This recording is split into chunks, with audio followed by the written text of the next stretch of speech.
Hi, it's me, Tim Dodd, the Everyday Astronaut. I'm actually a little bit early. That's a first, and I think things are working. That's good. That we're doing great here. How are you guys? I hope you guys are doing awesome. Yeah, it's been a little. Well, no, it hasn't been a bit. I just streamed literally.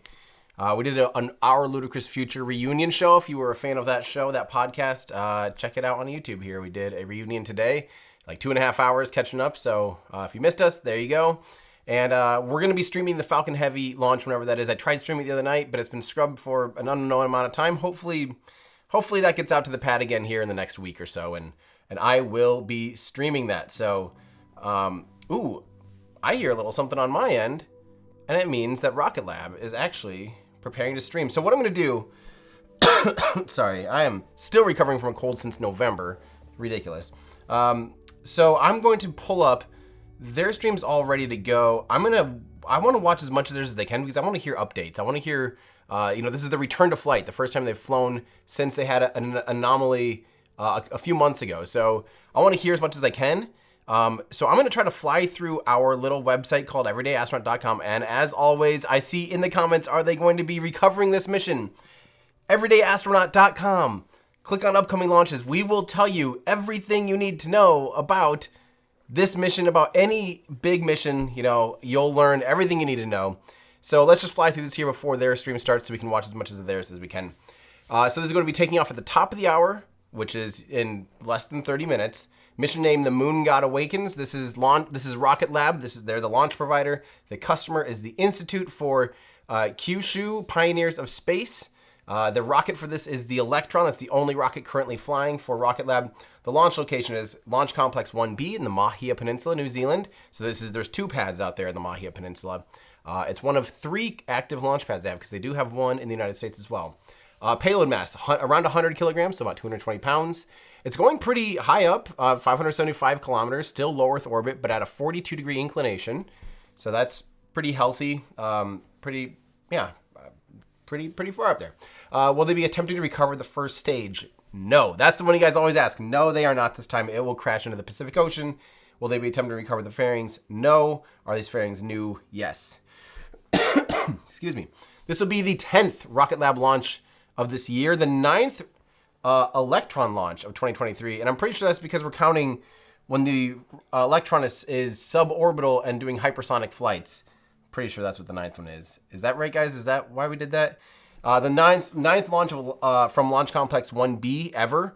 The 42nd Electron launch, 42. There you go, for those of you that are into Hitchhiker's Guide.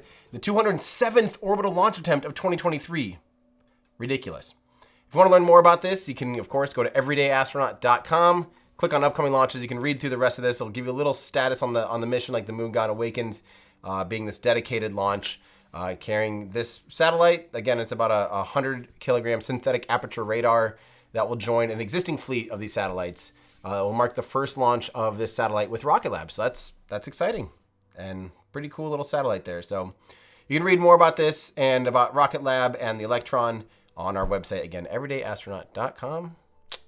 There you go. I'm going to make sure this is kind of pulled up. Again, like I said, I don't really want to miss any of that, but we're gonna have a lot of questions. I'll get to as many of your questions as you can. I'll hang out for a little bit here tonight, even after the launch. Whatever happens, you guys, we'll hang out, have some fun. I've missed streaming. We've been very busy, as you guys hopefully know. We've been very, very busy planning for our first big proper in-person Astro Awards. You guys have known, hopefully, that I've done the Astro Awards since this channel started in 2017. Giving away awards to people like Rocket Lab, SpaceX, the people behind Psyche and James Webb and all these amazing missions that we get so excited about. Chandrayaan 3, these really eventful, inspirational, important missions. We're actually getting these people behind these missions up on stage in person, live in front of a studio, not a studio audience, an audience. It can be you. You can be in that audience along with all these awesome people, including some special guests that we will be announcing soon. Actually, you can find out already who some of the special guests are if you look around. But we have some awesome special guests. So yeah, if you guys want to join us on January 13th and 14th in Austin, Texas, you can find them at everydayastronaut.com/shop. You can just click on there, tickets for sale. You can learn all about this. It's going to be absolutely incredible. And we also do have this really cool thing if you're giving these as a gift, because don't forget, we're only 10 days away from Christmas. We have printable little gift certificates. If you did purchase tickets as a gift for a loved one, you can print these off. They aren't the actual ticket, but at least this will allow you to be like, here you go. Here's what your gift is. So those are all everydayastronaut.com/shop. Get ready for that. It's going to be awesome. Even if you can't make it in person, we are live streaming it, but in person it's going to be awesome because you'll be literally rubbing shoulders and meet and greet opportunities with some incredible people, some real superstars in the industry. So I'm excited we'll be slowly rolling out all of these names. So let's get to some questions while we're waiting because I don't think their stream has started yet. So first off, we have a new membership. Thank you so much from Guillermo Rodriguez. Thank you so much. This is from John Feskins. Tim, I was wondering if you think it's possible for Rocket Lab to get Neutron to the pad by the end of 2024. What do you think will be the biggest hurdle? I've learned to become a little bit more pessimistic about every single thing in aerospace. Everyone has these aggressive timelines. Everyone says they're going to do something by X date, and it almost never happens. It's at least a 1.5 multiplier on whatever anyone says. There's some offenders worse than others. So I've just sort of become more numb to dates, honestly. Like I'm just sort of like, a date? Sure, that sounds nice to me. And I'm just more in the mode of like, it'll happen when it happens. I think I would really like to see their engines, the new engine. Wait, what is their new engine called? Why am I absolutely blanking? Oh my God, Neutron's engines. Help. What is happening? Total brain fart situation. I hope that those are running their closed cycle. It's going to be the first time. Archimedes, thank you. Yes. Oh my gosh. I was sitting there going, Miranda, but no, that's Ursa. Their Archimedes engine is a big step up for them from electric pump fed. So going to closed cycle is a lot more ambitious rocket engine, but they have a lot of expertise now. And yeah, I think it's going to be, that's going to be the biggest hurdle. I think engines and propulsion is always the biggest hurdle. Rocket Lab knows how to make a carbon composite fuselage. They know how to make it really well to the point of it being able to splash down and be recovered and come back in one piece. I mean, they make an incredible rocket. You know, the Rocket Lab knows how to build a rocket, and they know how to build propulsion with electric pump fed. Now it's time to step that up and see how long does it take them to get the engines ready. That's kind of the big question for me. We'll see. I do have to say, this stream is starting a little bit later. I hope that's not a bad thing. Does anyone have their Twitter open? Or sorry, their X open? See if there's been any updates from them. I'm sure Discord, you guys will update me on that, I'm sure, right? So yeah, that's maybe we'll see parts. I wouldn't be surprised though if we don't see any hardware at the pad by the end of next year. In 1 year from now, I won't be surprised. I won't be worried. I'll just be like, yeah, that's the reality. I would expect to see it though on the pad for sure. Hardware in 2025, like that would be needed at this point. These competitors that are going to be competing with the Falcon 9, they better be online soon because Falcon 9 is already soon going to be, relatively in the near future, 3, 4, 5 years will be obsolete, I think. So these companies better be picking it up, and I think they're going to do great. Rocket Lab has been by far the most prolific new space launcher since their 42nd launch. They're still having some tweaks. I think the electric thing has been harder in some ways than anticipated. There's been completely unknowns crop up from having, electric pump fed engines that don't rear their head until you're in space on your way to orbit. And all of a sudden you're like, uh-oh, what happened there? That's, I want to hear more about that with arcing that they experienced. But they do have a lot of flight experience. They're absolutely bang on the money with mission success when they're by the books on things. So I do expect things to be, I don't know. This is from Kevin Riley. We mentioned this in the pre-launch preview. Will Rocket Lab attempt a booster recovery this launch? Nope. If the rocket has red, then it means recovery. There's a little red interstage ring for recovery. So no, but in general, no, they are not recovering or attempting to recover this particular mission. Let's see. Hey, Tim, is the Vulcan going to be live streamed next year? I expect it to be. From Zachary Edwards, thank you for the question. I expect it to be, and they're looking at January now. It was scheduled for many months to be at the end of this month, December 24th. And that date was holding until they got it out to do a full wet dress rehearsal, and a little issue popped up. It doesn't seem like a big issue, but it is big enough to push it into January. So, I hear the actual music now.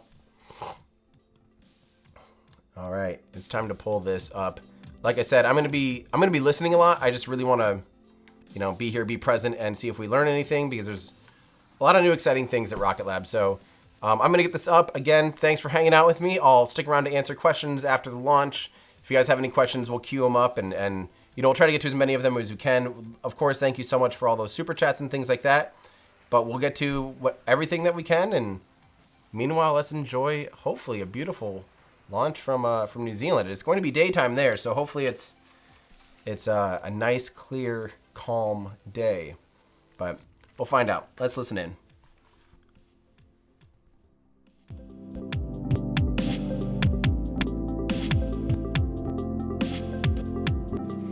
Electron is back on the pad at Launch Complex 1 as we count down to liftoff of Rocket Lab's 42nd Electron launch, a dedicated mission for iQPS called the Moon God Awakens. Liftoff is scheduled for 5 p.m. local time or 4 a.m. UTC on this beautiful summer evening on New Zealand's east coast. My name is Muriel Baker. And I'm Prachi Saknani. It is great to be joining you today from Rocket Lab Mission Control in Auckland, New Zealand. So far, we've had a smooth count for today's launch, with operators currently giving us the green light for an on-time launch. The weather is clear, winds are low, and it is a perfect evening to send our 42nd Electron to orbit.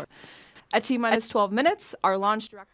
Yeah, audio is actually weird for me too. It's glitchy on some things here for me, and I'll try to fix. There's one thing that sometimes happens on my end.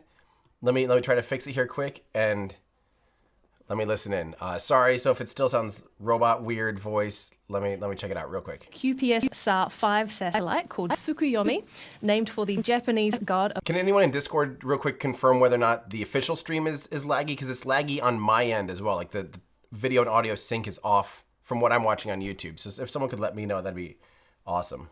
Capable of monitoring Earth at specific fixed points every 10 minutes, even at night and through bad weather conditions. Here's more about iQPS and their mission. This might have copyrighted music, per usual. Okay, so what I'm going to do is I'm real quick going to double check all of our hardware 441. Sometimes this happens where for some reason the audio stuff gets set wrong, 441. Okay, there's one more place. There's 3 places where I just need to make sure.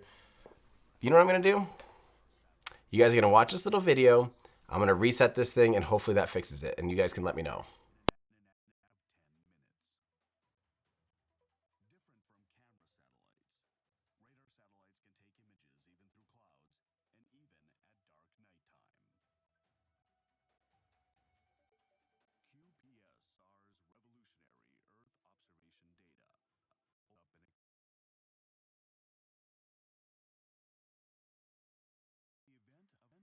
See if this fixed it.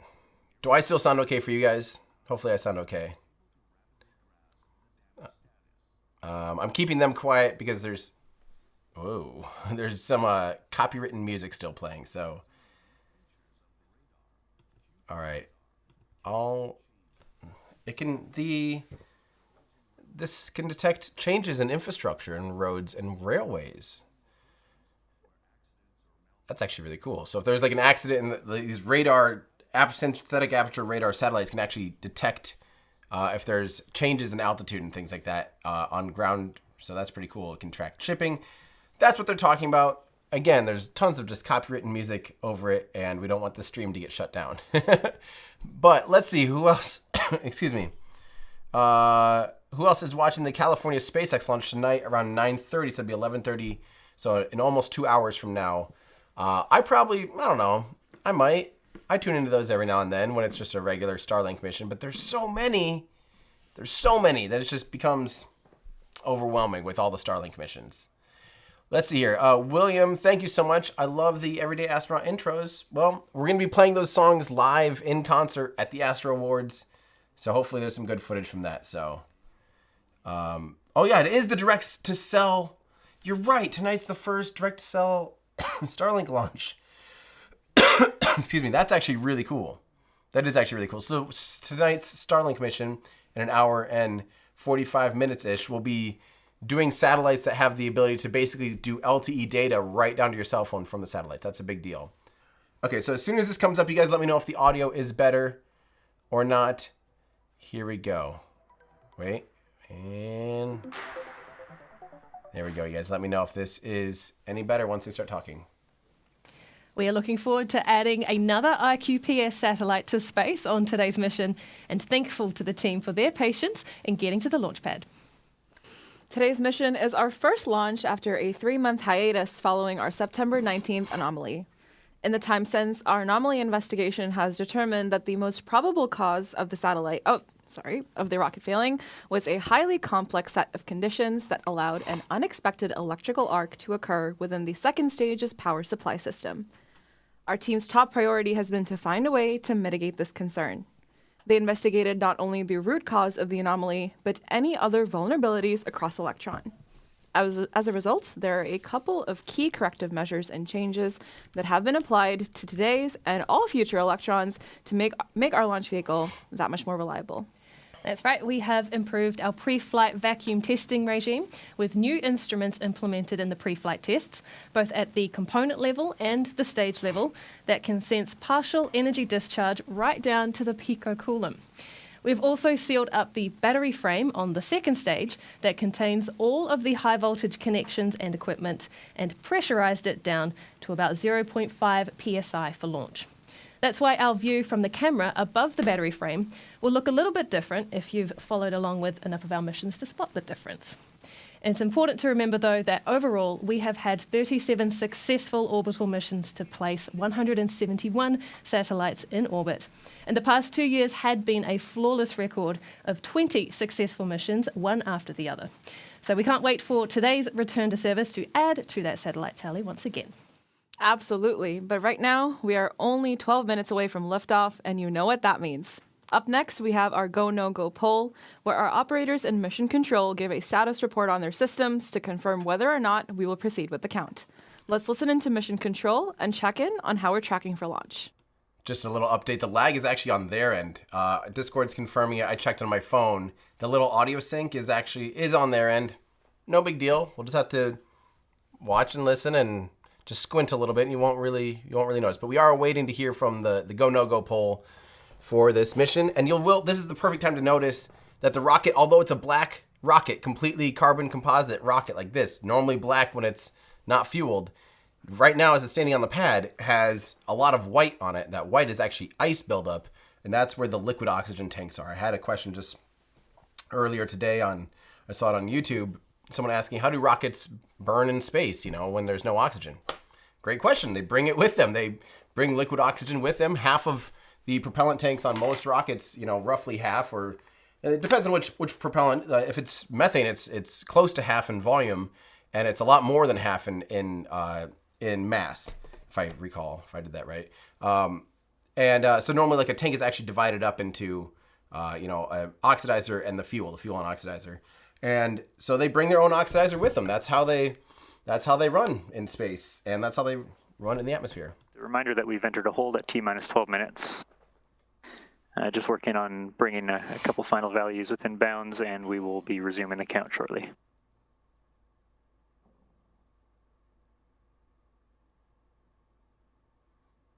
Okay, so they are in a brief hold at T-minus 12 minutes. So once that comes out of the hold, or maybe before they release the hold, they'll do the go-no-go poll. This is not to be totally unexpected. I don't know the launch window. Does anyone know? I didn't hear how big the launch window was today. But they likely have a certain amount of time, like 20 minutes or 2 hours or something. 2 hours, there we go. 2 hour launch window. Oh yeah, I think it was in our pre-launch preview. Derp. So they have a lot of time to work on this. A lot of times at this stage of fuel load and propellant loading, there can just be, maybe liquid oxygen's not quite loading as quickly, or the pressures just aren't quite exactly right. So they'll continue to press in and do that. So, yep. There you can see it. Again, that's not smoke. You're seeing the outgassing. Pulled out for a hold in the launch countdown. Now, our launch operators can call a hold at any point in the countdown if they notice anything unusual about the rocket before liftoff. What that means is that we've paused the clock at T-minus 12 minutes to give mission control time to take a look at the data and see what has raised that red flag. Stay with us on the broadcast, though, as we'll keep up the comms channel to mission control up, so with that we can listen out for some updates. Cool, and we will too. So yeah, don't forget the vapor you're seeing on screen is exactly that. It's actually, boil off from the liquid oxygen. It's so cold that when it heats up from being, in the ambient temperature of New Zealand, which is surprisingly not minus 183 degrees Celsius or whatever, 173, 176, whatever it is Celsius, in order to take oxygen and turn it into a liquid. So obviously as it warms up, it boils off. When it boils off, it expands about 1,000 times in volume. So that means that they have to vent it. Otherwise, that expansion of boiling off, imagine a boiling water, when that steam builds up, it has a lot of pressure. Liquid oxygen is actually, I think it's even more than steam, than water steam, in how much the change in volume. So you have to vent it. Otherwise, you'd have an explosion and or an overpressure event, actually, technically.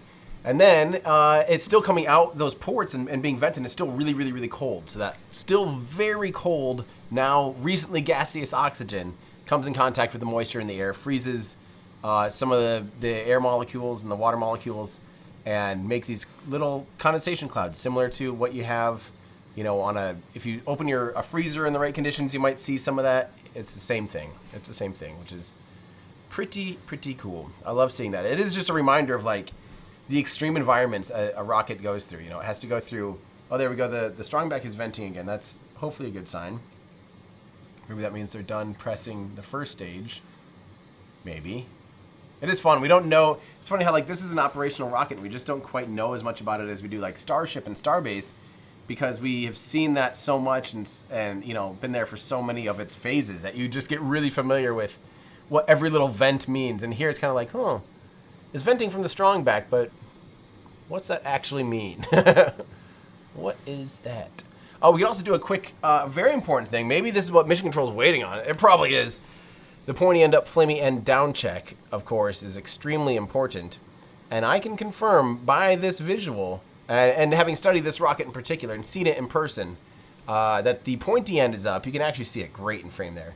And the flamey end, by default in this case, is actually down. So pointy end up, flamey end down. Rocket Lab, you can go ahead and light the candle, because I've done the rocket orientation shtick, so you're good to go. All right, let's get through some of your comments while we're waiting then. So, of course, Musical Wolf, thank you so much, Wolves, for being here. Always great to see you here. I really, really appreciate it. Nice to see Electron. Stations LD on mission. This time we're going to be resuming the count imminently. Please be prepared for the go, no-go poll. We'll get straight into that as the count resumes. But please raise any issues you foresee immediately.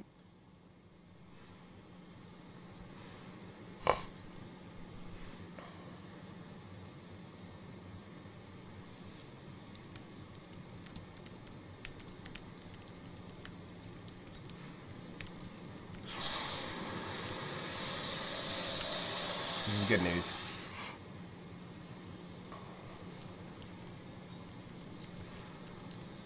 Yeah, at this time is always scary, but that's actually, in this sense, it was a good thing. We are going to be resuming the launch countdown imminently, so that's good. And all stations, the count has been resumed. We'll be proceeding straight into the go, no-go sequence. Yes. Stage. Yes. Stages go. Avionics. Avionics is go. GNC. GNC is go. VCon. VCon is go. T1. T1 is go. GC. GC is go. PLS. PLS is go. RSO. RSO is go. MET. MET is go. RF. RF is go. MM. MM is go. LD Shadow. LD Shadows go. LD Sup. LD sub is go. Okay, all stations, the go, no-go sequence is complete. We are T-minus 11 minutes and 8 seconds and counting. We are go for terminal count at T-minus 10 minutes. And from this time, the 3-word hold procedure is in effect. T-minus 10 minutes. Are they going to push the clock a minute? That was Mission Control reporting Electron systems and the iQPS payload on board are confirmed healthy and good to go for an on-time launch. The range is ready to support. The weather continues to look good for liftoff at 5:05 local time or 4:05 a.m. UTC. Awesome. We love it. Yep, we already did the pointy end up, flaming end down check, and that's probably why they resumed the count. Like I said, they must have been waiting for that important rocket information. Let's see here. I'm going to see if I can still get comments up here for you guys. 1 second. I've actually got a little solution now that I think about it. Give me 1 second. I will get you guys the comments back up without having... There we go. Okay, it might be the smoothest, but a good question here from Wesley Hale. Did you watch Lex's interview with Jeff Bezos? I have not seen it yet. I just saw that it posted. I got to find some time to set aside and watch it because that's going to be exciting. People don't get to see how involved and how big of a space buff Jeff Today's actually mission is heading to a 575-kilometer circular Earth orbit at a 42-degree inclination to add iQPS's next SAR satellite to its growing smallsat constellation. With its constellation, iQPS is aiming for frequent Earth observation, day and night, that can contribute to social issues such as disaster prevention, defense, and environmental research. Here's more from the iQPS team. All right, and here comes copyright music. So, like I was saying, I know it's a little off topic here, but whatever. We can talk about whatever we want, but not that one. The interview with Jeff Bezos. When I've heard him talk about spaceflight stuff, I'm just almost sitting there yelling like, why aren't you talking about this more? Like, why isn't Blue Origin letting him talk about his passion in spaceflight and his knowledge? The dude knows his stuff. He's not just a passive investor. He's actually very knowledgeable about spaceflight. So I'm excited because I understand that he's actually the whole time talking very in detail about the rocket and Blue Origin. And it sounds like he's very heavily invested in really making sure that Blue Origin succeeds. And I like that. I want that. I want more of that. I just think that's so important, to have the biggest investor, one of the richest people in the world of this company, and one of the, the biggest investor of that company, make sure they're there and involved and invested and excited and pushing the company forward. I think it really does start there. So from Wild Chameleon at Mahia says, we've got great weather here in Mahia. We love to hear that. That's amazing. I wish I was there. That is so cool. This is from Space Fan Can. Thanks, Tim, for the coverage. Started watching you 4 years ago and I haven't missed a stream or deep dive since. Dang. Thank you so much for your continued support and hanging out and joining me on these. I mean, that means so much. It's so fun to grow as a community. It's so fun to watch the community grow and see how involved people are in this. And I love being, to be honest, I'm loving more and more just casually watching this stuff with you guys, learning along the way. And then I do love explaining some of the things that we're learning live. That's definitely my favorite part, is just kind of like trying to interpret what's going on and helping to interpret your questions is my favorite part. So thank you so much for hanging out with me. And yeah, this is from Brandon Meyer, just became a member. Appreciate that so much. And from XXA Biona, 9 months of membership. Got tickets to the Astro Wars just now. It was nice to meet you in Boca a while back. See you then. That is so cool. I love that. That makes me really, really excited. And wait until we're holding some of the teasers of who's all going to be coming, but soon the FOMO will be real because you're going to start seeing who's all coming to this thing. And I think we're going to start that here. I think tomorrow we'll do our first confirmation of like mission, who's coming and who's representing what mission and stuff. It's going to be so fun. So yeah. All right. Looks like this might be wrapping up here. And here we go. We are thrilled to be launching iQPS on the Electron's 42nd mission today. Now, this mission is our 10th launch for the year so far, making 2023 our busiest launch year to date. Now, as we wait for liftoff, let's take a closer look at the numbers behind Electron launches. And welcome. Again, copyrights. All right, so, but I want to see this Electron by the numbers, so I'm going to, I hope they kind of keep putting, 41 so far, but 42 altogether. Hey, I think my understanding is, okay, I can fix this now. Sweet. All right, so let's get back. This is a good question here. Adam, who do I think will launch first, Neutron or Stoke Space? I would really hope that Neutron would be flying first, just because they have the legacy of Rocket Lab. I mean, Rocket Lab has flown, this is their 42nd orbital launch, or not orbital launch, this is their 42nd launch, 42nd mission, and I love that little itty bitty guy, by the way. So I would hope that they have a little bit more stepping stone, but then again, a lot of the people involved with Stoke have done orbital missions and worked in orbital programs and worked on other spaceflight programs and have some serious spaceflight chops. I don't think necessarily just because you've got to orbit means you have an automatic leg up, per se. But Stoke's moving fast, but I think they're taking more of this, the Starship approach, where the first one that will be at the pad will be a lot more of a prototype, a lot more test article. And I expect Rocket Lab's Electron, by the time it's to the pad, it'll be a lot more finished and ready to go, and rocket solution. So I think it'll be different. If Stoke would beat Neutron to orbit, or did you say to orbit or launch first? Launch first. There's a chance Stoke could whip together a rocket and have it be a rough prototype, kind of more again like Starship. But when Neutron rolls out, I expect it to be a lot closer to operational. So that's my little caveat there. Thank you so much, Astro Joe, for the 11 months of membership. Much appreciated. This is from Stefan. This is from New Zealand. This is the Mahia Peninsula in New Zealand is where this particular one is launching. And, Rocket Lab is very unique because a lot of their stuff is in New Zealand, but they are technically an American company to get around some stop and smell the roses, laws, but it is amazing to see those numbers. Now back on the pad, we are tracking no issues with the launch vehicle. iQPS's payload remains healthy and the weather is looking green for an on-time launch. So here's what you can expect next. At T-minus 2 minutes, the flight computer on Electron will take over the launch countdown. Then at T-minus 1 minute 30 seconds, we should hear the call that LOX loading is complete on Electron. Shortly after that, at T-minus 1 minute, we can expect confirmation that the launch vehicle's first and second stages are pressurized for launch, followed by the final countdown to liftoff at T-minus 10 seconds. Let's hand over now to Mission Control. We'd love to hear it.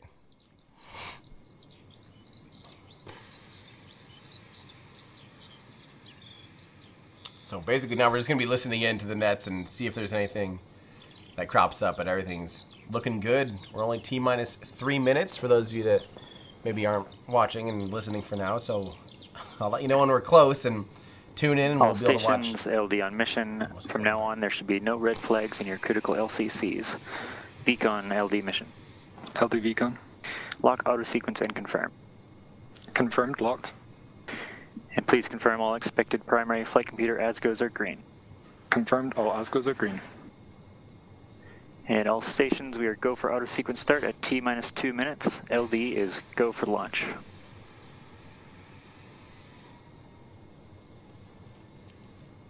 Sweet. That's what we love to hear. So it's happening, guys. I hope we're ready for hopefully a nice clean launch here from Rocket Lab. We expect that, they are an operational launch company on their 42nd launch. We are definitely expecting this to go smoothly. So, thank you so much from James Howard saying Tim has taught me taught me most of the stuff I know about rockets. Again, excuse me. Avionics batteries have switched to internal power. Ground power is disabled. Vehicle is fully on internal power. AFTS is green and enabled for flight. Love it. Moving forward.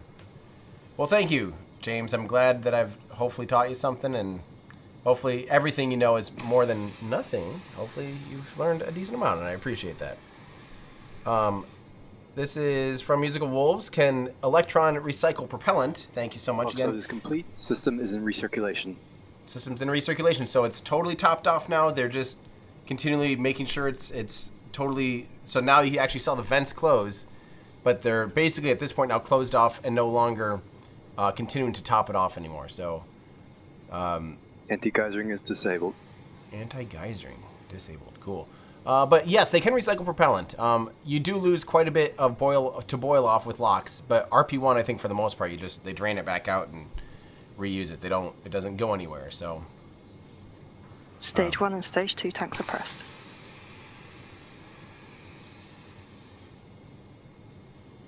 dang, 3. High flow engine purge enabled. T-minus 40 seconds, everyone. If you happen to be listening, now is the time to pull this up and get ready.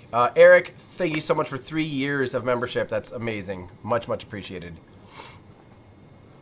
All right, so let's tune in here. T-minus 30 seconds. I will shut up during the first decent amount of time and let it all happen. But stick around, guys. Like I said, we'll answer a lot of questions here afterwards. And go Rocket Lab. Go the Moon God Awakens. 10, 9, 8, 7, 6, 5, 4, 3, 2, 1. Liftoff.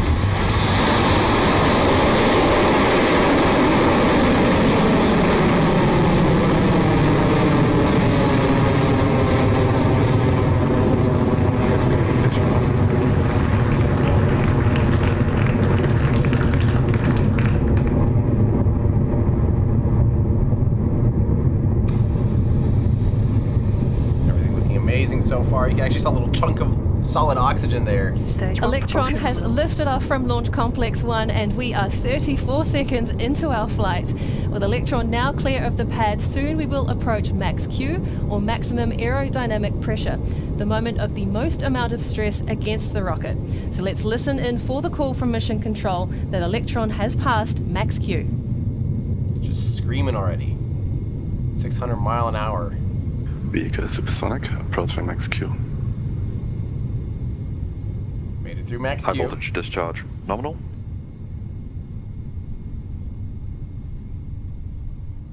Cleared max Q. And there you have it, Electron has cleared max Q. A beautiful and nominal mission so far, now up 15 kilometers in altitude as the rocket reaches speeds of more than 2,100 kilometers. Next up are 3 mission milestones that happen in quick succession. First up, we have MECO, or main engine cutoff. This has been all 9 Rutherford engines on the first stage throttled down and then shut off completely. Very quickly after that, we have the separation of the first and second stages, and you'll see that main booster tank fall away from Electron's second stage. We then have the ignition of the single Rutherford engine on Electron's second stage, as the mission continues to orbit. Those calls should be coming up from our operators and mission control very shortly. Notice how black the exhaust gets once it's out of the atmosphere, because it's the leftover carbon in the RP1 is no longer reacting with the oxygen in the atmosphere. So it just gets darker and sootier looking, but it's the exact same Stage 1 exhaust. propulsion holding nominal. Stand by for MECO in roughly 30 seconds. It's just normally so hot that it reacts with the oxygen in the atmosphere and continues to glow orange in the atmosphere. But once it's out of the atmosphere, you kind of just see it become 15 seconds to MECO. dark. Entered burnout detect mode.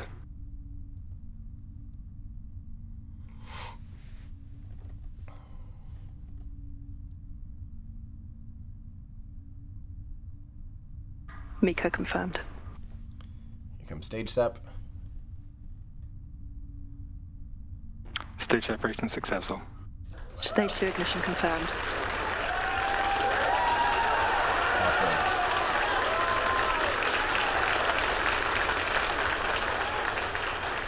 As you can probably tell from that applause, we have had a successful MECO, stage separation and second stage engine start for Electron.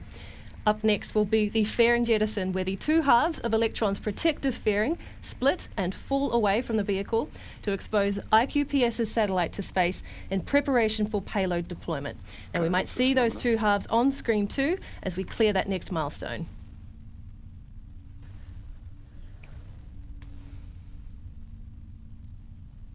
All right, here he comes. Fairing jettison succeeded. That was them there on your screen. Electron's fairing halves have fallen away as planned. At 3 minutes Stage 2 and propulsion 42 still holding seconds nominal. into the mission, the single Rutherford engine on Electron's second stage continues to burn bright as we make our way to orbit. High voltage battery We have a discharge new nominal. view of the engine's nozzle that includes a nitrogen bottle that you can see on the top left of your screen, which has been introduced as part of an update to the second stage system. Now this is providing pressurized gas to the enclosure covering the second stage electrical system, helping to minimize the chances of electrical arcs. Stage 2 propulsion nominal. Soon we'll reach a mission milestone unique to Electron, the battery hot swap. Electron's fuel pumps are battery powered, and once we deplete the first set of batteries, they're of no use to us anymore. And so we swap them out with a fresh set, ejecting the depleted ones so that they don't hitch a ride to orbit. That milestone should be coming up at around 6 minutes and 43 seconds into the mission, and so we have a while to wait for that milestone just yet. I'm blocking it again.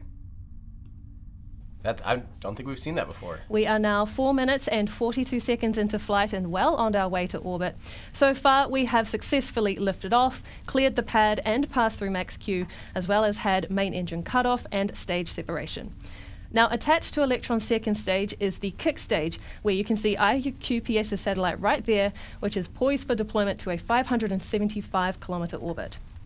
If you take a look at the top graph on the right there, you can see that we have about 61% of propellant remaining, which will take us through to about T plus 9.5 minutes, where we will have engine shutdown and kick stage separation.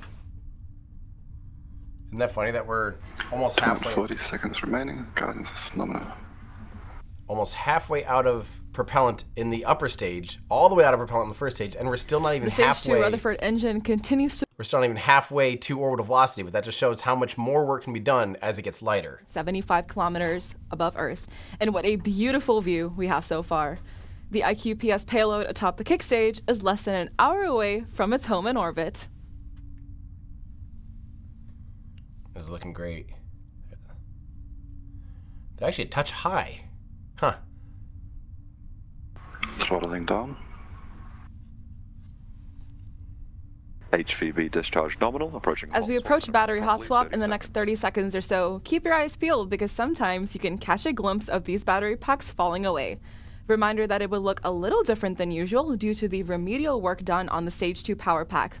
Let's listen in for the call out for mission control. It's not just a different view, it's maybe some of the changes they made to help make sure there wasn't any arcing. I was wondering it. The view looks different. So here we go, coming up on the battery hot swap. There we go. Hot swap successful. Both of them.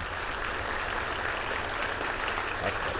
That was the call. That battery hot swap is confirmed and the mission is proceeding as planned. In about 3 minutes, Electron's second stage will experience SECO, or second engine cutoff. Now, much like main engine cutoff, the Stage 2 Rutherford will throttle down before the kick stage separates as it continues on to payload deployment. Everything's looking awesome.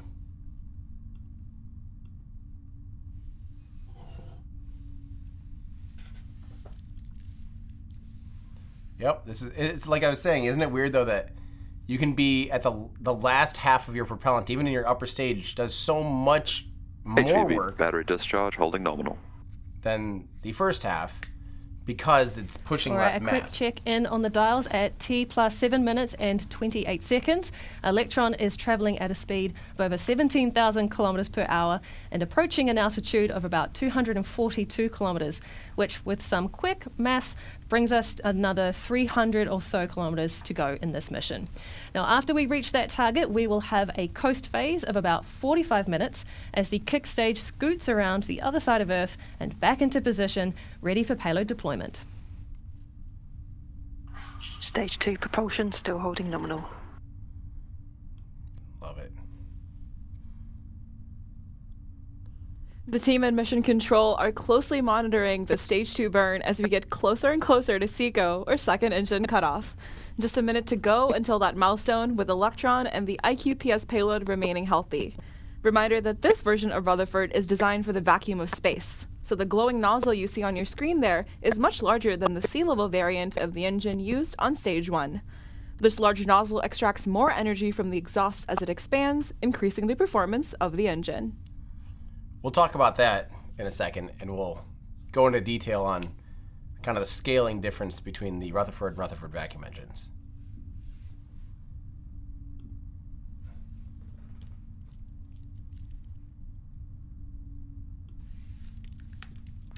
Entered burnout detect mode.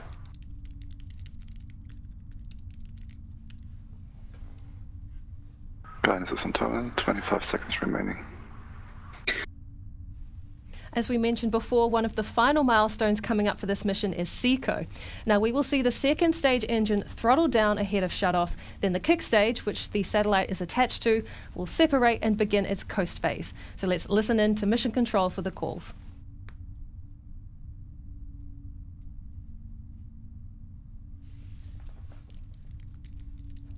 SECO confirmed. Awesome.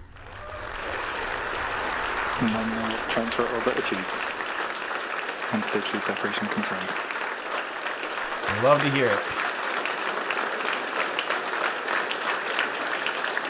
And with that, the Rutherford engine on Electron's second stage has successfully shut down, and stage 2 and the kick stage have cleanly separated. The kick stage will now enter what we call a coast phase. For the next 45 minutes or so, the kick stage will be in an elliptical orbit around Earth before the Curie engine ignites, raising the kick stage's perigee to put us in a circular orbit. From here, we will deploy iQPS's Tsukuyomi satellite to its destination in orbit. So while we wait for that deployment, we'll take a break on the webcast now and be back with you at around T plus 50 minutes. See you back here soon. Yay. Oh, and I wonder what music they're playing. Well, hey, it's actually new music. They're playing Cryo. This is my music, guys. This is my music. Isn't that, that just always tickles me. That's so bizarre to me to like, yeah, just be sitting here and be like, oh yeah. I actually forgot for a second, genuinely, and I was like, oh yeah, that's right. So yeah, they play my music, and I think that's like one of the biggest compliments. I don't know if you guys can listen to this music on iTunes and Spotify. Just search Everyday Astronaut. This one came out a year ago, or this year. It's a weird one because it's in 5/4, not 5/8, 5/4, and it has a weird polyrhythm at the end that's very strange, where it does 5/4, and I think it's one of my favorite ones, but we'll listen for a second.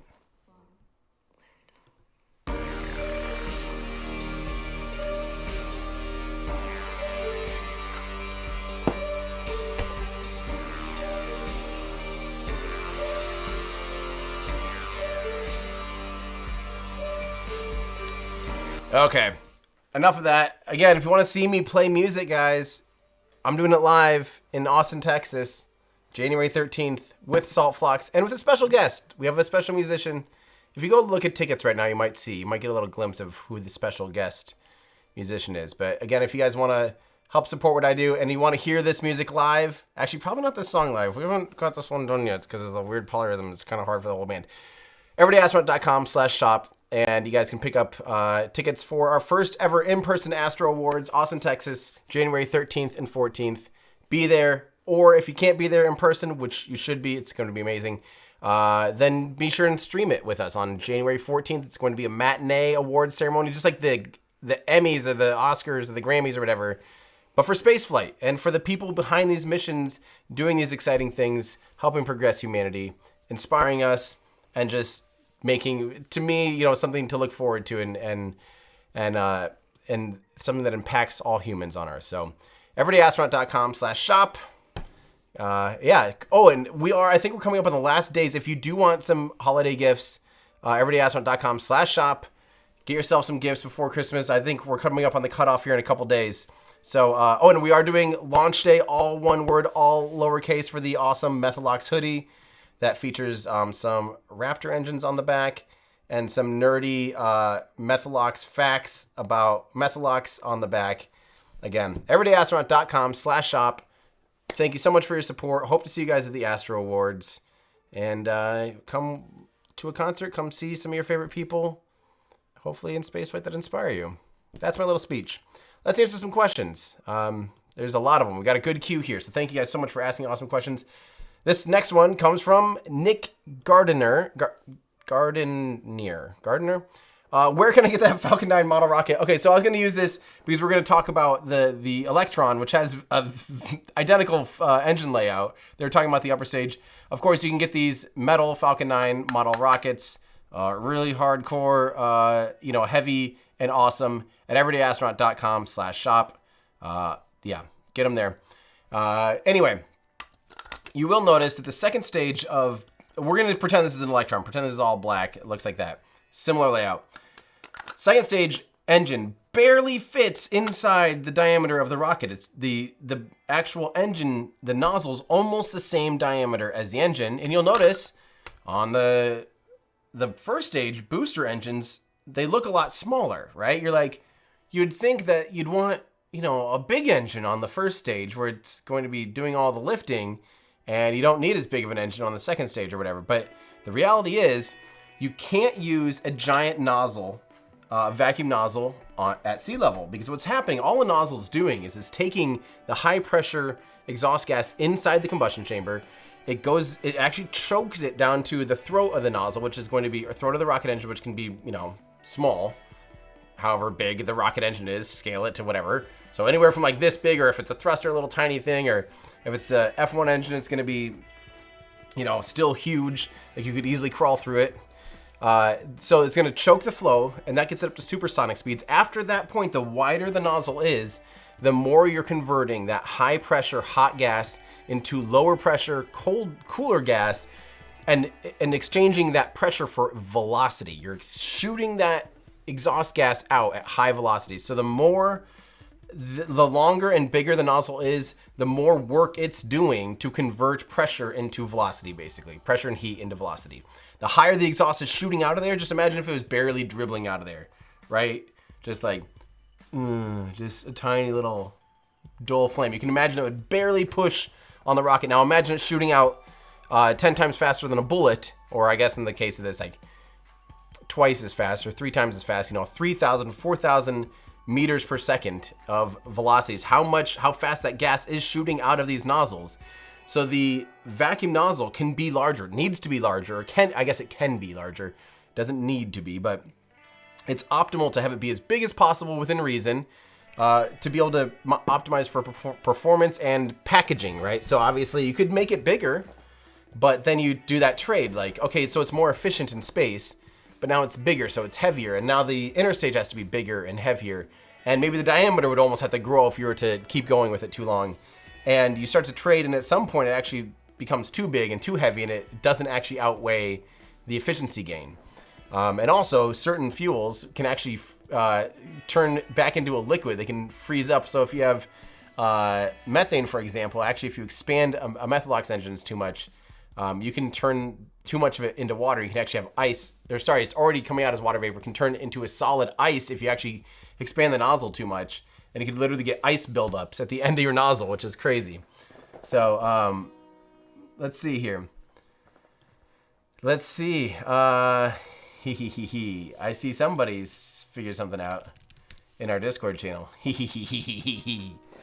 It's fun. It's really, really fun. We'll make a big stink of it here soon. And also with the Astro Awards, by the way, we're going to we'll do nominations. So all of you watching and listening and who subscribe and follow along on wherever, get ready, because we're going to be voting for what we think is the most impactful, most important, innovative, and impactful or inspirational mission. And I think we're going to change it, guys. There was really good ideas in our Ludicrous Future today talking about what if we did 3 main categories of important, inspirational, and innovative. And I think that's a pretty good way to do it, because we don't really do categories. And some things deserve to be on there because of their just pure raw ridiculousness, like Starship. But Starship wasn't really an important mission on its own because it didn't even make it through its test flight, right? But it would be interesting to do that. Anyway, let's get some more questions. I've rambled for way too long. Oh, and back to that glowing nozzle, remember, the reason it's glowing, it's not because it's ablative, it's because it's radiatively cooled. So it's a very thin niobium nozzle. So it's very thin metal that can handle high heat, that's thin and radiates a lot of that heat away. But they also will have to use, Rocket Lab doesn't use regenerative heating or cooling at the nozzle extension, but the Merlin engine does. But you can see those rocket engines that glow red or glow orangish in space. It's to radiate the heat away. Again, watch my video all about why don't rocket engines melt. We will give you the deepest rundown on all the different cooling methods, like running fuel through the walls of the engine, ablative, heat sink, all of the different things, all the different tactics that the engineers employ to actually cool and keep rocket engines from melting. Let's see. When do I think SpaceX will launch satellites with Starship? It'd be great if they did next year. Although I think the first Starship launches might just be like refueling missions, because that way they don't have to worry about payload bay doors. But it would be great if next year or the year after, 2025, if we started seeing satellites deployed. I think SpaceX would really like to get some Starlinks deployed out of Starship next year, because the economy of that will be game-changing for them. Yeah. Good question. From Jingle Fox, 12 months of membership.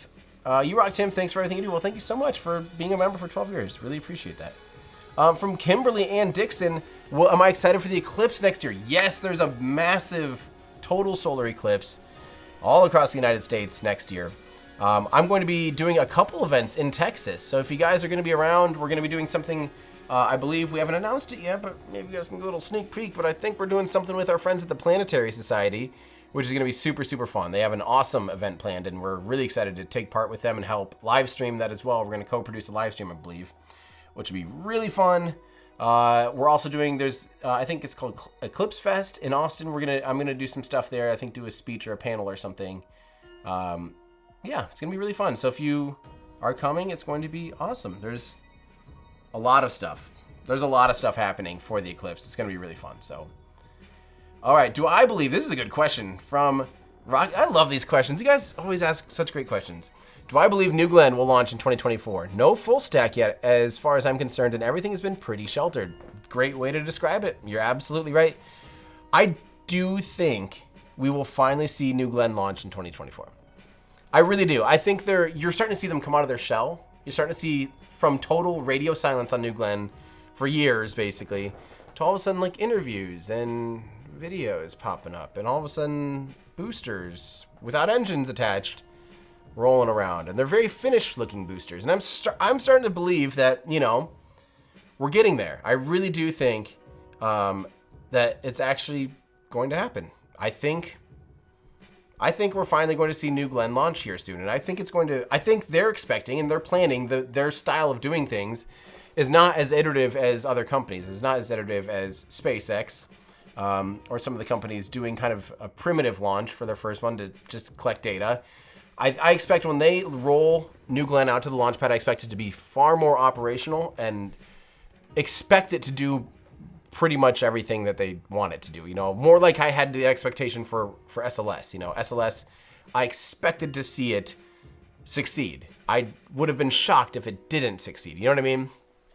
And I have more of that towards New Glenn, if that makes sense. All right. From Wheelbarrow, yes, hello Tim and team. I hope you were able to enjoy lots of tacos. You know what? We had the best time, honestly, at the last Starship launch. We were so much less stressed. We all enjoyed afterwards. Mary Liz Shalinsky, who you guys know, a production manager and co-host and behind the scenes on everything these days, because she's full-time now doing awesome things. She even played a show that night. We all went down to the show and had an awesome time listening to her play music. And it was super fun. Like, I was totally in a different world between IFT1 and IFT2. IFT2, the team did such an awesome job of setting everything up. And so we treated everyone to some awesome food. We had such a good time. And we watched the footage that night when we got back from the show and re-watched through some of the footage that we captured. It was awesome. I was very happy. And the team was so relieved and so proud. So I can't wait for the next one. I hope it goes as smoothly as that for us. We had a really good time, and yeah. Let's see. Lighting seems different. Is this not SSO? So is this not going to sun synchronous orbit? Excuse me. It is not. It's on a 46 degree angle inclination, or the 42.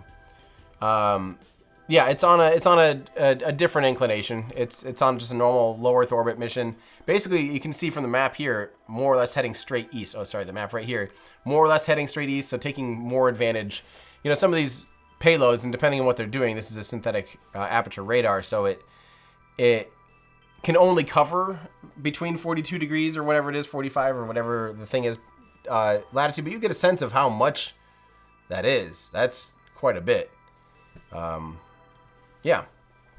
All right. Electron doesn't crackle like some rockets. Is that a size thing? Well, thank you for, by the way, thank you Suds for your donation.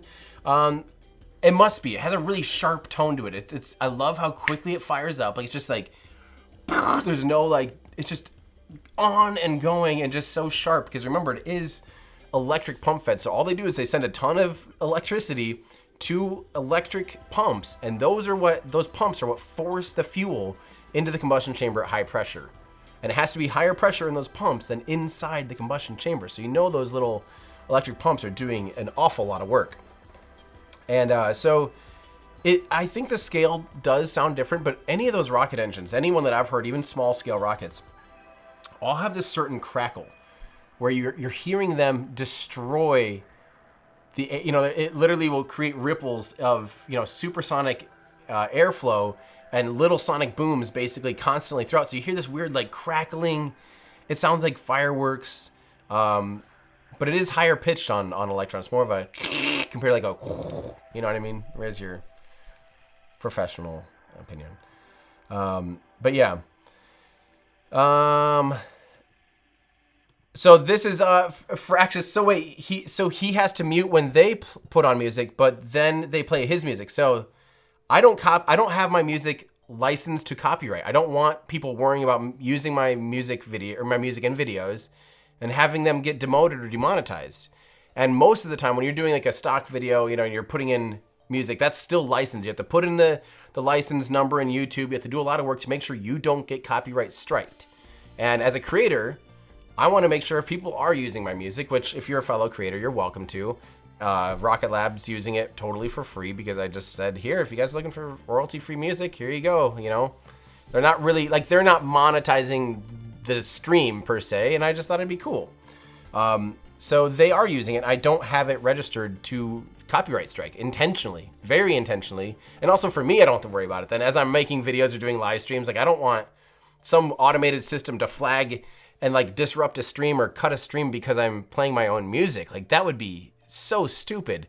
And I'm like, why do I care? Like I'd maybe be talking about, you know, $15 or something worth of like, who cares? Really? Are we gonna get, it's so out of hand. And I hate when I get copyright striked for things that I like didn't really have control over. So yeah, so I have allowed them to use my music and it's different though. So we have to be very, us streamers had to be very diligent about, you know, when we mute things and stuff like that, because literally if you play like 3 or 4 seconds, all of a sudden we can get copyright strikes. If it's too much, the stream will literally end and you guys will like just see, and the whole thing will be gone and it's just deleted basically. And it's terrifying. So we have to be pretty diligent about it.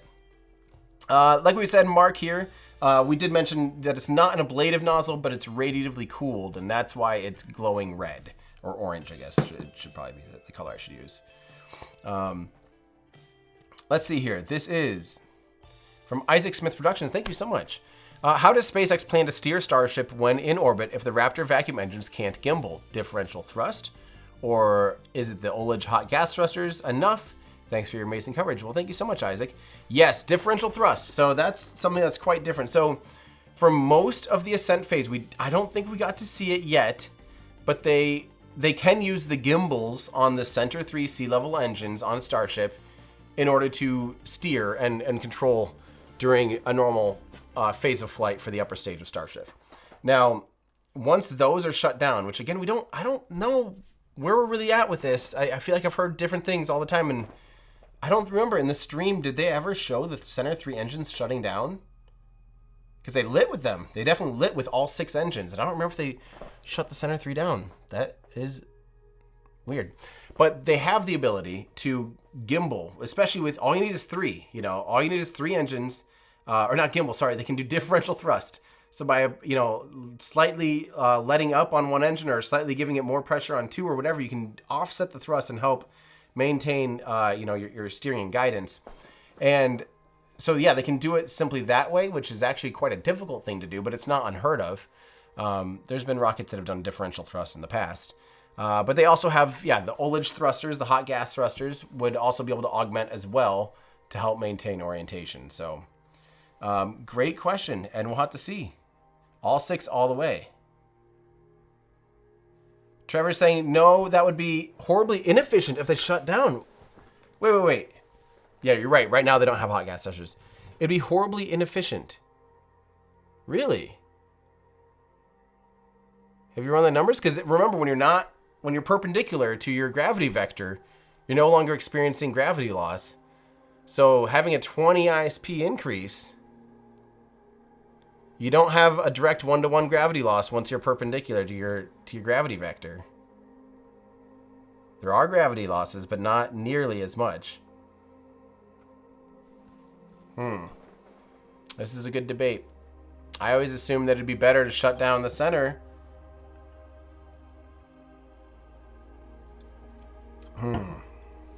The Discord stuff. So anyway, we'll keep answering this. I'm sure Trevor's typing up a storm here. Differential thrust would make control way harder and less efficient.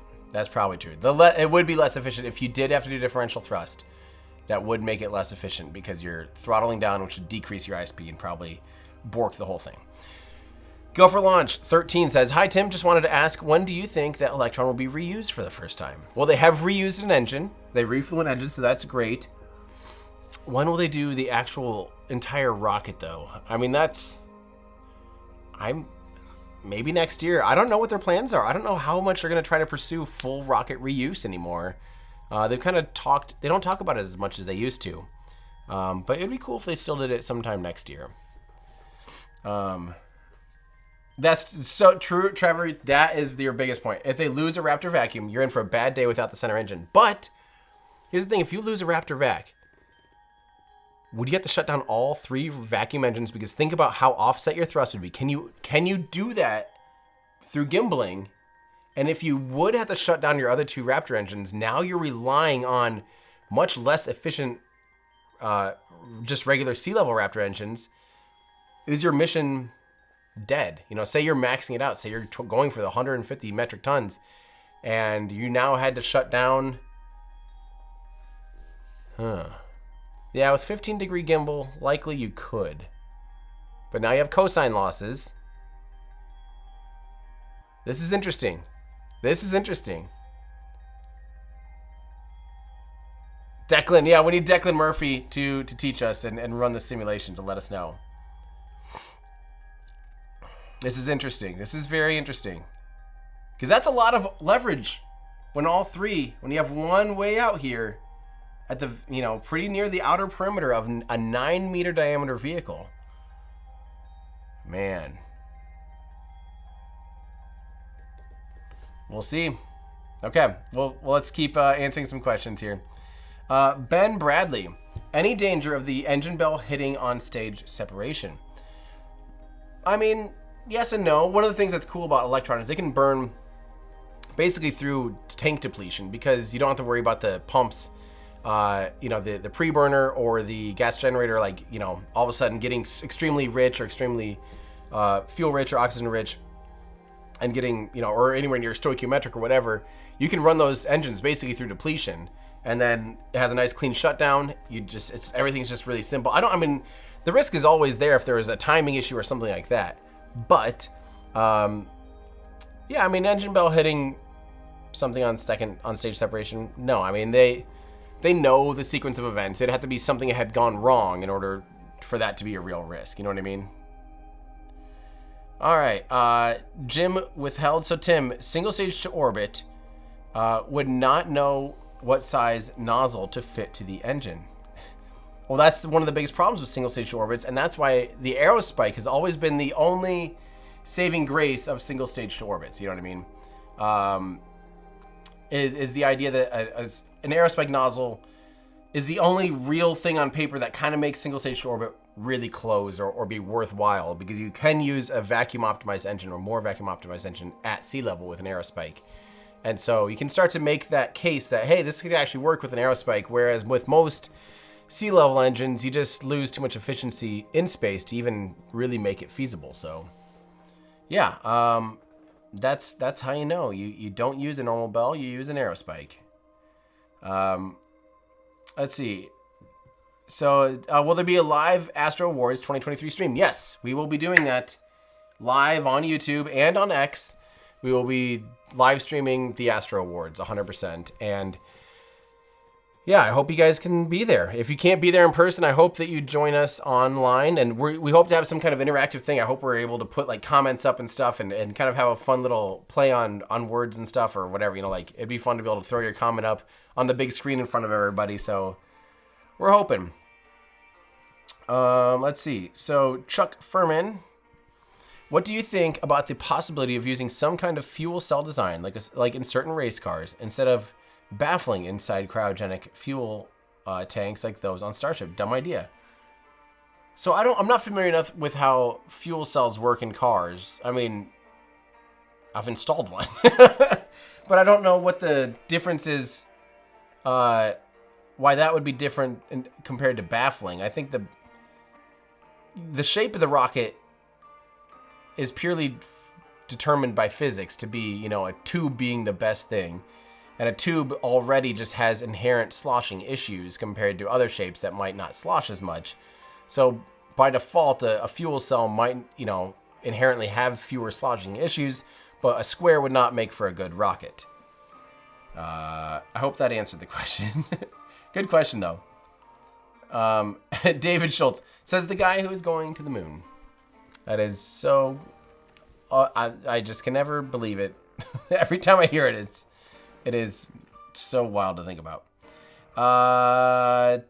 Tim, do you think we will ever have a space hub like in the movie 2001: A Space Odyssey? Yeah, of course. I mean, eventually anything. You know, I mean, I look at it as like, what's the trend?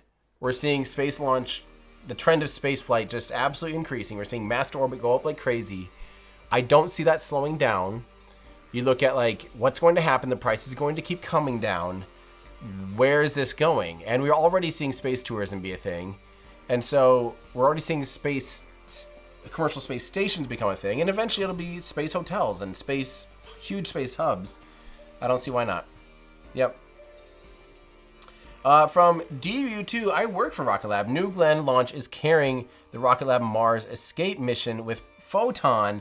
And that has a hard window to get to Mars by August 6th through 15th, 2024. Yes. That's true. That's true. So, yeah.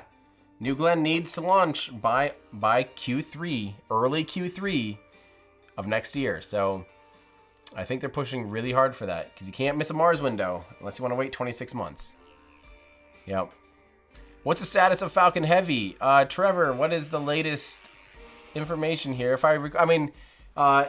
It's no longer vertical, and yeah, I think things are okay, but we're thinking about a week or so still. That's what I said at the beginning of the stream. Is I'm hoping still by the end of next week, hopefully. But it's not like a total showstopper thing, but it's something they're working on. So, but we don't really have a ton of details though. Let's see here. From Stephanie B. In my opinion, the RVACs, the Raptor vacuums, are really only an efficient boost to the thrust. The sea levels will always burn as well for flight control. I think you guys are right. But I don't know. I would like to see those numbers because 20 seconds of ISP is quite a bit. And as long as your trajectory, as long as you're staying plenty far, your periapsis is plenty far ahead of you and you're perpendicular to the gravity vector, then I think you're okay. And I think it'd work out better. But you're right. The whole flight control thing, yeah. I think the whole flight control thing, everybody's absolutely right.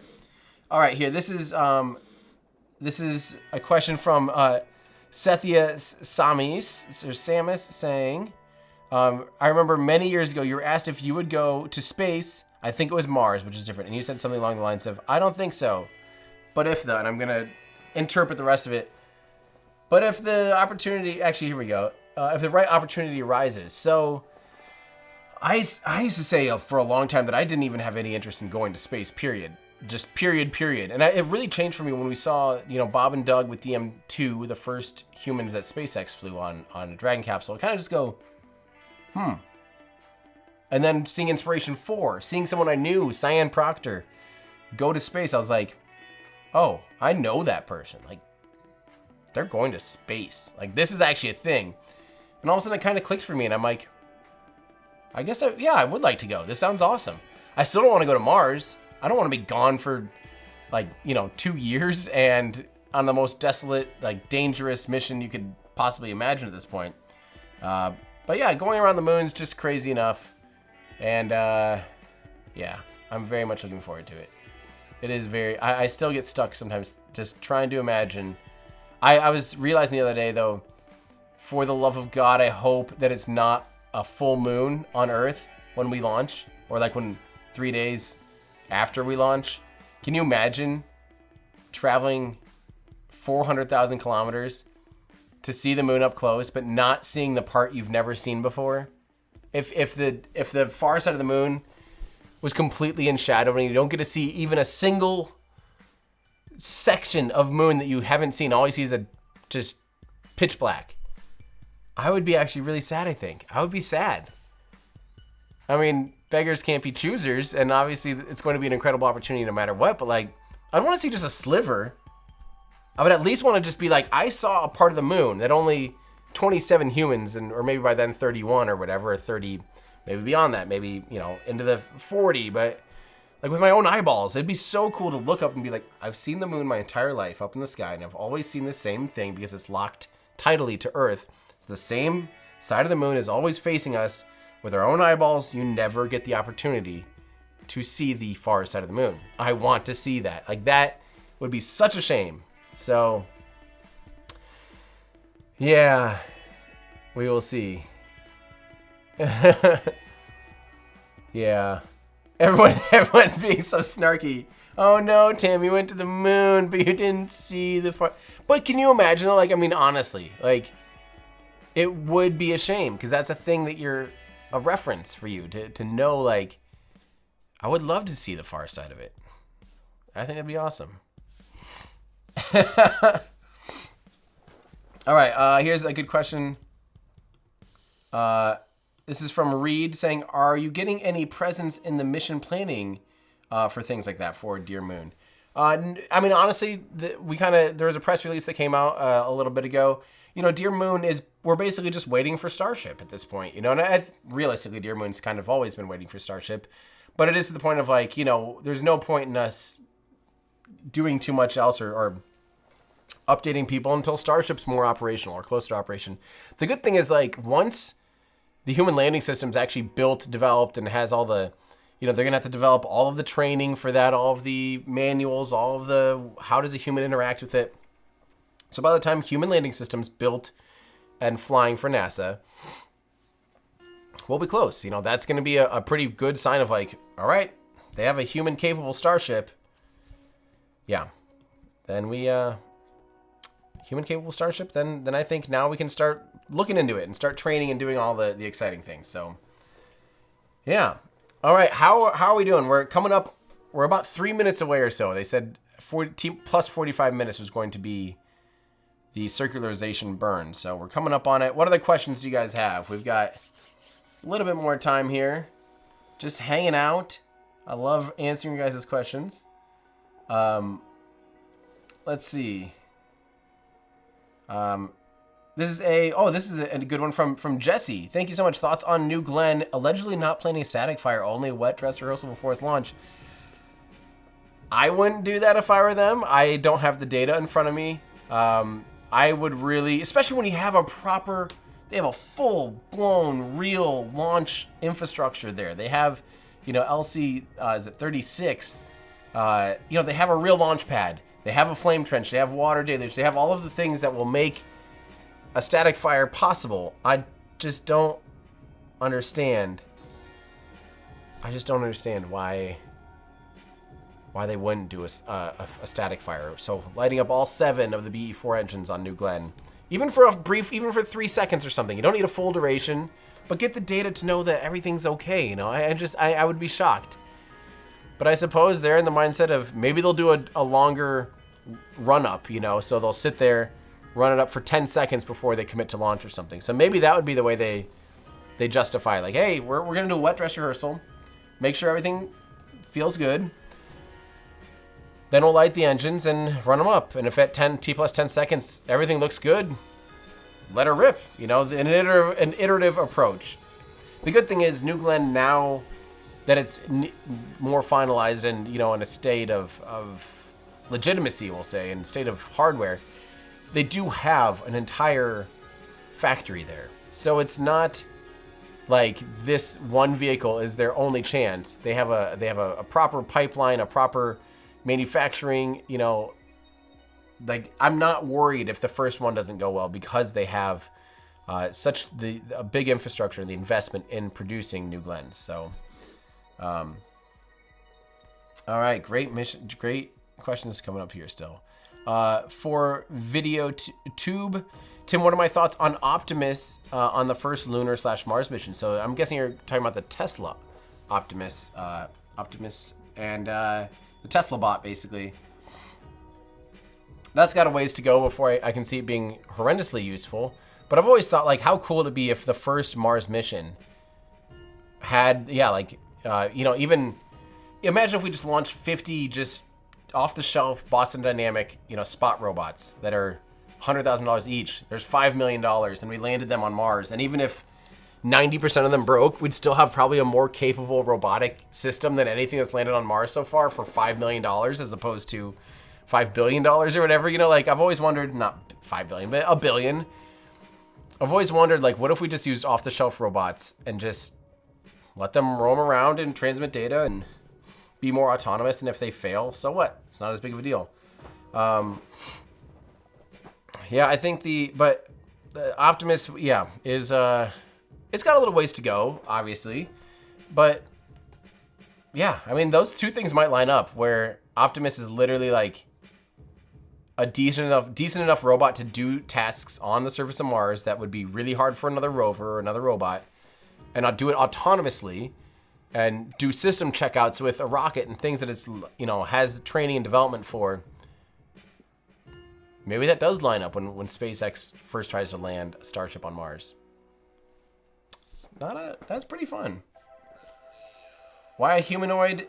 Well, a humanoid, though, one thing to remember is if we're building a Starship for humans, you could literally test everything in human-like conditions. The elevator, the seats, the egress, all of the things that a human would have to do. It'd be the ultimate test. Does that actually work? Does your hatch work? Does your airlock work? Does all of the things that a human would have to interface with? If you have a humanoid robot, you're kind of proving it that, you know, the proof is in the pudding there. It's interesting. Do I think spin launch will ever be a thing? That's a video I'm working on right now, kind of not necessarily just about spin launch, but it's a why don't they just, and it's talking about why you don't like use maglevs and spin launch and, you know, all these other ideas to huck a rocket, to yeet a rocket at high velocity and then light its engines or whatever and give it a boost. And we also talk about, you know, why don't use jet engines and all that stuff. So it's a great video. We're almost done. I think tomorrow we're doing a script read through, by the way, Discord. And I don't know. A spin launch I'm less optimistic about, to be honest, just because the forces involved are insane. The benefit is not huge. There's a lot that can go wrong. There's small use cases. I mean, some electronics can handle whatever it is, 5,000 Gs or whatever, 50,000, something absurd. I don't know. I just kind of makes me go like, this is a lot of infrastructure. The biggest thing I don't get is when it is spinning at full go, and it's, I don't remember the number. It's in my script. I should just read that. We'll say 10,000 Gs. I don't remember what it is. But when it's spinning fully and then you let go, you have a payload that's, again, well, 500 kilograms or whatever the miniature rocket that they're launching is. That offset, you have to offset that all of, like, you're going to be so off balanced instantly. I'm just curious, do they have to put I don't know how they're going to do that. I don't know how you rebalance a spinning thing that has that massive amount of mass now throwing it off balance instantly. I don't know.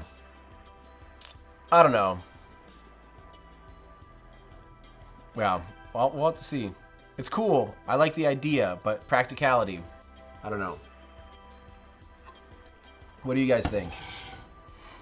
Said they'll release a counter, but so if you release a counterweight on the other side, where does it go? That's an insane amount of kinetic energy to have smashing into sand or water. You have to disperse that energy somewhere. That's a lot. I mean, that's that's a massive projectile that you're throwing out the other end. That's what I don't get. Hydraulic braking system? No, that ain't gonna cut it. I don't know. I'm skeptical, but that's a good thing. I like being skeptical about something and being wrong about it. That's actually a very good thing. That's fun. That's a fun thing to have happen up here. Given the cadence of Starship launches and another launch within the next 3 to 5 weeks, that's fairly optimistic. Do I think Shotwell's 100 launches in 2025 schedule is reasonable, or is that an unrealistic timeline? I'm looking at it like if they can double year after year, that's more realistic. Maybe they, although I do think once it becomes more operational, I don't see any reason why they couldn't start launching bi-weekly and then maybe weekly.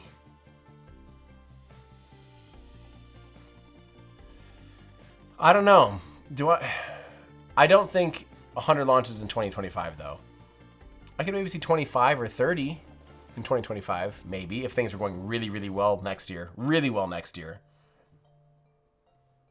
Hang on, Trevor's saying it's not 100 in 2025, it's 144 total launches.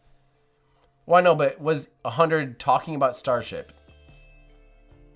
Or, sorry, was Gwen talking about Starship? I don't know the exact Shotwell's 100 launches. Because, yeah, I mean, 100 launches is happening basically for sure with, I mean, Falcon 9, Falcon Heavy. It's almost there this year. But, yeah, there's, I mean, 100, if she said specifically 100 launches of Starship, I don't think I've heard that. And I would say no. I would definitely say no. Do I have any special guests at the Astro Awards? And do you have any dream guests you would like to attend? Yeah, of course. I mean, the whole gang. I would love, if not this year, we're still waiting on a lot of confirmations because we're a little bit behind. We're over a month later than we hoped to have the tickets for sale because we had a venue fall through and a whole catastrophe and a whole big situation. But we persevered. We got it back on track, and we didn't want to send out any invites or do ticket sales or anything until we had everything, you know, ink to pen, all the contracts, all the deposits, all of the everything for the Astro Awards. So we're still waiting on some confirmation from some of the companies. But of course, I would love to see all the big players. Can you imagine seeing Andy Lapser from Stoke? Not Andy Stoke. Maybe Andy Stoke. And then, you know, Elon and Peter Beck and Gwen and, you know, just Tori Bruno, Jeff Bezos. I would love, I mean, all these people would be amazing to see. And, you know, you have, what's her name? Lawrence Blackwell or whatever. What's her first name? From SLS and Artemis. I mean, there's just, and NASA administrator. I mean, there's so many people that we'd love to have attend. And hopefully this first year, if we don't get that total dream team, it becomes a big enough thing in the future that is what you expect to see come to these Astro Awards. So, yeah, I mean, we'll be announcing some of them. Like I said, there are some special guests, and some of them are dream guests. I mean, honestly, like I stood up and cheered when I heard some of the names. So, it's going to be awesome. It's really going to be special, and I just hope that it snowballs and the next years will be even bigger. And you know, this is our first year. We're giving it everything. We're going all in.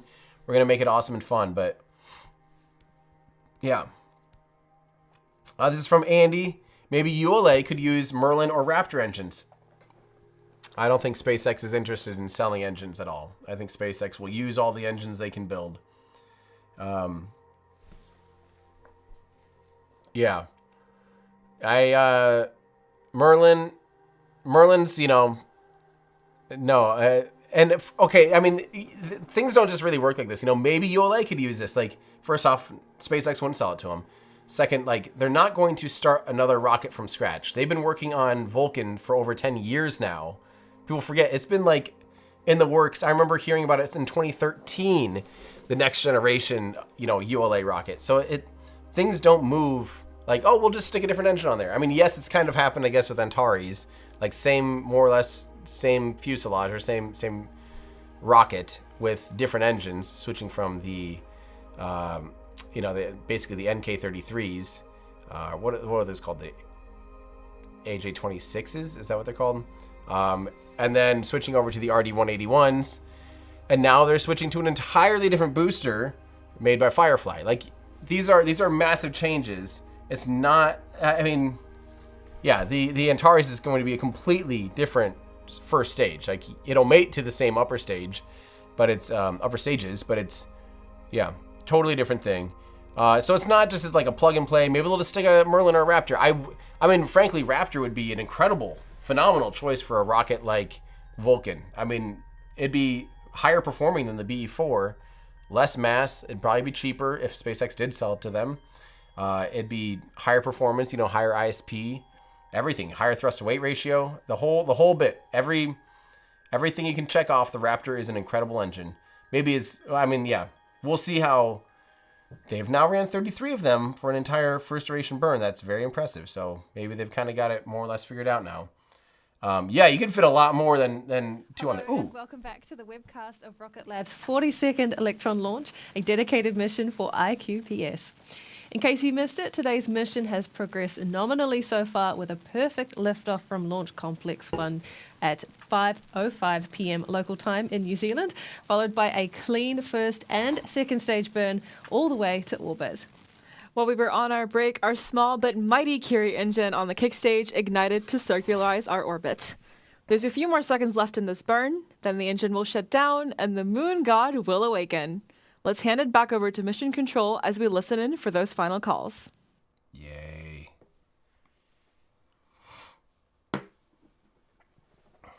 Let's hear it, Mission Control. Curie engine cutoff confirmed.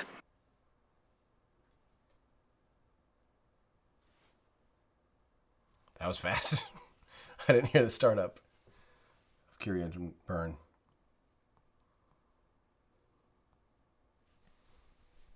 That's confirmation from Mission Control. The Curie engine has shut down.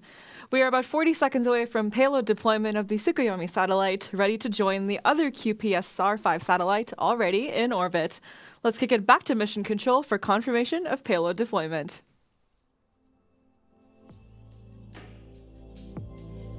Hold on. We're at risk of... I bet I got copyright strike for that. That's what happens.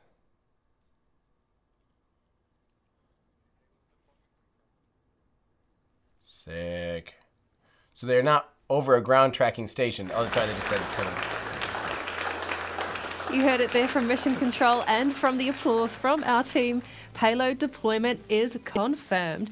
The Moon God has awoken and Tsukuyomi is now in orbit, ready to perform its mission to provide Earth observation imagery in rain, hail, or shine. A massive thank you to the team at iQPS for entrusting us with your mission. And congratulations to the Rocket Lab team on our 42nd Electron launch. That brings us to the end of today's broadcast, but keep an eye out on our social media channels for more footage and photos from today's beautiful launch. Don't forget that we are always recruiting. If anything you've seen excites you, be sure to check out rocketlabusa.com/careers to find your place in our family. Before we close out, we will leave you with this replay of today's stunning liftoff from Launch Complex 1. As always, this is Rocket Lab Mission Control, signing off.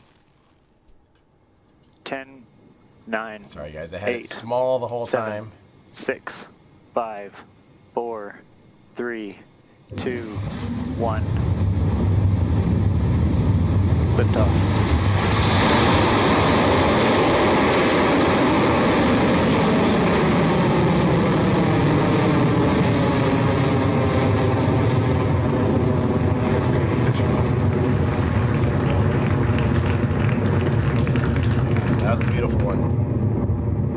Audio. Great job, Rocket Lab. So glad to see you guys back. I missed you. I miss these launches. These are really fun launches to watch. Always well produced and very, very, very fun. So how are you guys feeling about it? Everyone pretty stoked that Everything went well. Hope you guys had fun. I'll answer a few more questions before we head out here. And I'll make sure that we're not about to have any more jump scares of anything.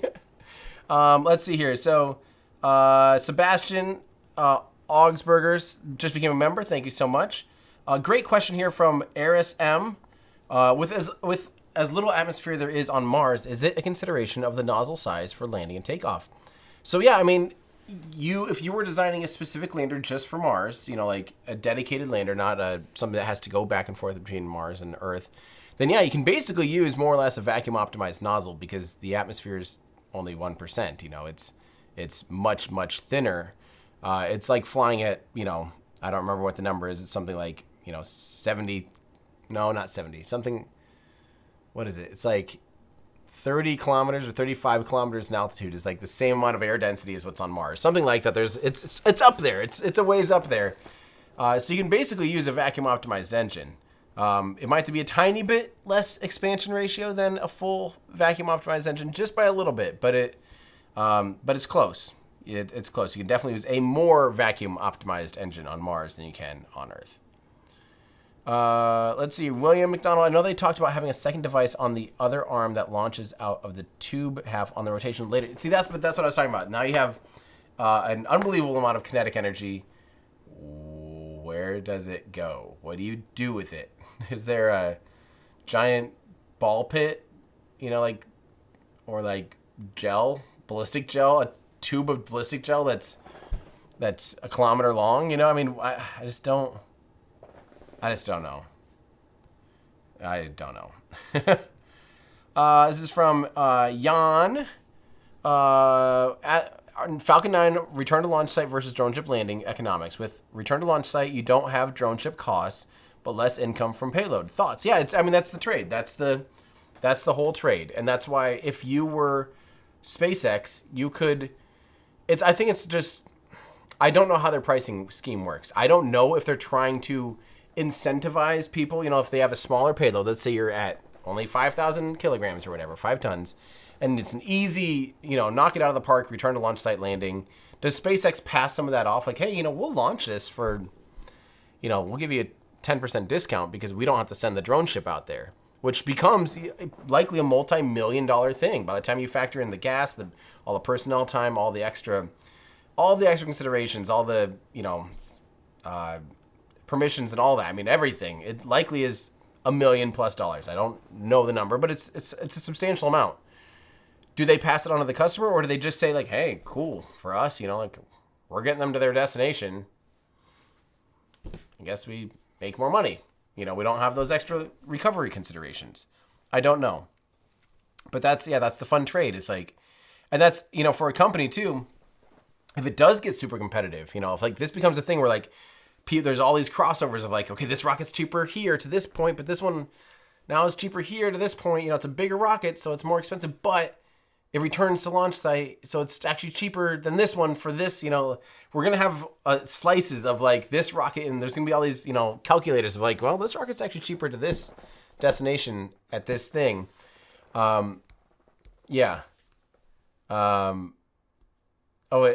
D-spin here, a D-spin technique. This is different though this is very different than spin launch. A spin launch is not the spin of the rocket that anyone's worried about. The rocket itself is not spinning. It's being yeeted, and it's the thing that is spinning, the arm that spins the rocket on the ground. So spin launch is basically like a giant trebuchet or whatever, like a, spinning thing that has a rocket inside of it in a vacuum, more or less, and then it yeets it out of a door at I think it's like 2 kilometers a second or something ridiculous. I don't remember what it is, 5,000 kilometers an hour or something just ridiculous. About as fast as you can get it out of that door in the atmosphere without it just totally burning up and being, not worth it. So what happens when you have a spinning thing that's spinning at hundreds of RPM with that much mass, and you let go of that much mass at the outer end of that lever arm, you have to then let go of something else on the other end of that arm of equal mass. Unless the other option would be you let go of it, the whole arm slightly slides to rebalance itself. Like that half of the arm would slide, and therefore its center of gravity would become adjusted or something. I'm not sure. Yeah, good question. Good question. From Diego Barriga, celebrating 12 months of membership. Hola, Tim. As always, doing an amazing job. What do we know about V2 starships? Not much. It's looking like they're going to have a little bit different heat shield mount is from some of the ring sections we've seen. Other than that, though, we haven't really seen enough to be like, oh yeah, like clearly this is what's going to be different. I just expect it to be a lot more refined. I expect these V2 starships to be like a lot more finished looking, a lot more legitimate. I expect them to be closer to operational, have figured out some of the problems that would plague the first starships. But we don't know.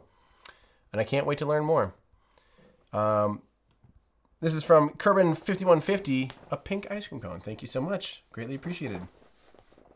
Let's wrap up here. It is bedtime for me, isn't it? Yes, it is. From Michael Maxey, what are your thoughts on SpaceX pushing the new Raptor 3 engines as RVAX exclusively?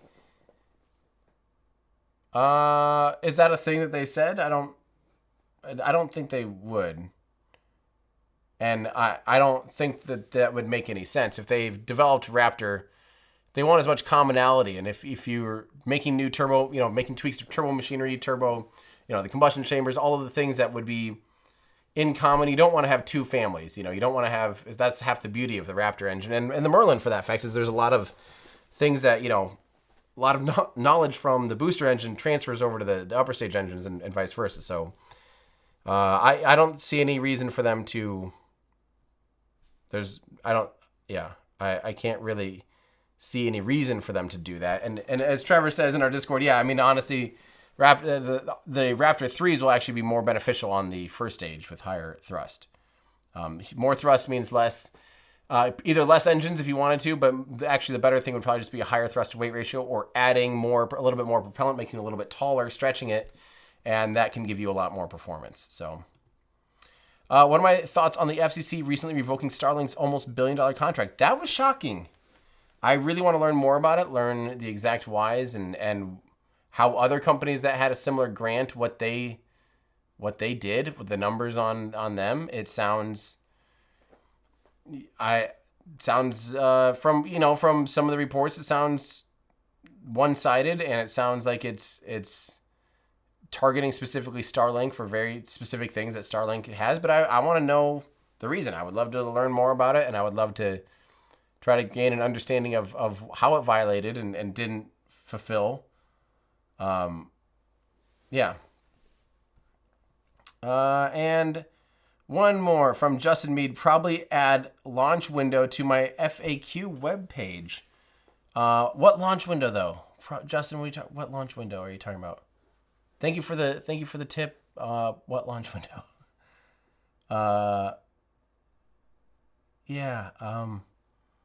Probably add a launch window to your, what launch window though? For me, for myself? For Dear Moon? I mean, we don't have one yet. We don't have one until we have, I could just link FAQ to the Dear Moon page, and that'd be the official information. So, yeah. Well, we did it, guys. We made it all the way through an entire, I've streamed for like 6 hours today because I did a lot of time on air with my friends at Our Ludicrous Future today. So, oh, okay. Yep. Before we go, one more time, just again, get your holiday shopping done now before it's too late. Get tickets before they're sold out. We've already sold out of some of the tickets for the Astro Awards. You can find all the stuff at everydayastronaut.com/shop. everydayastronaut.com/shop. everydayastronaut.com/shop. And find our new merch. We have some awesome new stuff. Things like this. I've been really, really, really enjoying this. Our new Heat Shield Hydro Flask. I have been exclusively using this for the last little bit. That is down here in our Heat Shield collection, along with our awesome sheared Hex Heat Shield. Really thick, huge, oversized towels. These are like giant almost beach blankets. They're really thick, very like luxurious, premier. Our Heat Shield color changing mug and our Hydro Flasks as well. And lots of other new stuff. But yeah, if you're in the United States, it's more feasible for you to probably try to make it to the Astro Awards. If you're in Texas, you better get your butt there. And if you're in Austin, you have no excuse If you live in Austin, January 13th and 14th, you're going to the Astro Awards. You're going to love it. It's going to be the best time of your life. Yeah, shop around. That always helps, and it makes all this stuff possible. So thank you so much to everyone for the support. Shop around, check on all the new things. All right, everybody, that's going to do it for me. I'm Tim Dodd, the Everyday Astronaut, bringing space down to Earth for everyday people. Goodbye, everybody.